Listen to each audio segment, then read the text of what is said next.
दोस्तों आज हम जेम्स क्लियर द्वारा लिखी गई वर्ल्ड की one of the best books on habit building atomic habits की मदद से जानेंगे कि कैसे हम साइंटिफिकली प्रैक्टिकल और पावरफुल मेथड्स की मदद से कोई भी न्यू हैबिट कैसे बिल्ड कर सकते हैं या कोई पुरानी बैड हैबिट को छोड़ सकते हैं। हम जानेंगे कि कैसे स्मॉल स्टेप्स और एफर्ट्स बड़े रिजल्ट्स क्रिएट करते हैं, क्यों हम चाह के भी अपनी हैबिट्स को बीच में ही क्विट कर देते हैं और कैसे उन पे टिके रहें, कैसे हम कोई भी हैबिट बिल्ड या क्विट कर सकते हैं और कैसे हम अपनी आइडेंटिटी शिफ्ट करके अपना बिहेवियर और हैबिट्स चेंज कर सकते हैं। अब दोस्तों इस वीडियो में हम जितना हो सके उतना इस बुक को इजी एंड सिंपल वे में समराइज करके आपको समझाने की कोशिश करेंगे, ताकि आपको ये स्टेप्स सिर्फ सुनने में ही अच्छे ना लगे बल्कि आप इन्हें प्रैक्टिकली सच में डेली फॉलो भी कर पाए अपनी लाइफ को आज से ही बेहतर बनाने के लिए। बिलीव अस, ये बुक हैबिट बिल्ड पे सबसे ज्यादा पावरफुल एंड प्रैक्टिकल बुक है।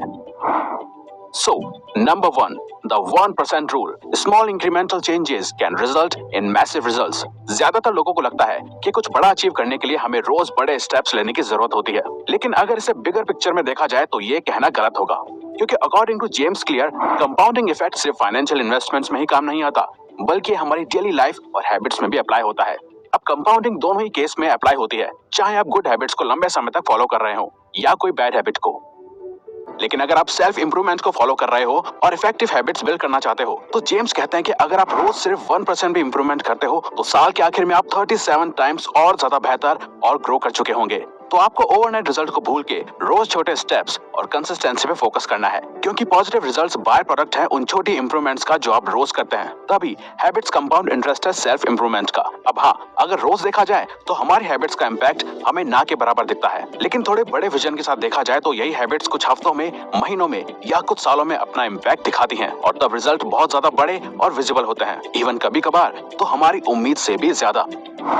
Number 2, the plateau of latent potential. Forget about the instant results. इस instant gratification वाले वर्ल्ड में हमारे लिए अपनी हैबिट्स को लॉन्ग टर्म के लिए फॉलो करना इसलिए मुश्किल हो गया है क्योंकि instant product delivery, instant information, instant content और कुछ ही क्लिक्स में इंस्टेंट सब कुछ पाने की वजह से हमारा ब्रेन इंस्टेंट ग्रेटिफिकेशन और इंस्टेंट रिजल्ट्स के लिए वायर्ड हो चुका है। लेकिन अगर वहीं हम डिलेड ग्रेटिफिकेशन जैसी सोच और आदत को अपना लेते हैं तो हम जेम्स क्लियर के प्लेटो ऑफ लेटेंट पोटेंशियल को सही से समझ पाएंगे। हमें प्रोग्रेस का रास्ता बहुत ही सीधा और लीनियर दिखता है, लेकिन असल में ये रास्ता लंबा, टेढ़ा और उम्मीद से बिल्कुल अलग होता है। जेम्स कहते हैं कि हैबिट्स तब तक कोई विजिबल रिजल्ट शो नहीं करती जब तक हम एक थ्रेशोल्ड ब्रेक नहीं कर लेते, और इसमें काफी लंबा समय लगता है और इस लंबे टाइम पीरियड में कई बार हम डिमोटिवेटेड हो जाते हैं, तभी अपने काम को, लक्ष्य को या हैबिट को बीच में ही छोड़ देते हैं कोई रिजल्ट ना दिखने पे। तो अगर आपको सच में सॉलिड हैबिट को फॉलो करना है तो आपको डिसअपॉइंटमेंट से भरे हुए रास्ते को भी अपने दिमाग में रख के चलना पड़ेगा, यानी कि आपको ऑलरेडी काफी डिसअपॉइंटमेंट्स और फेलियर के लिए तैयार रहना है और तब तक आपको नहीं रुकना जब तक आप लेटेंट पोटेंशियल के प्लेटो को क्रॉस नहीं कर देते।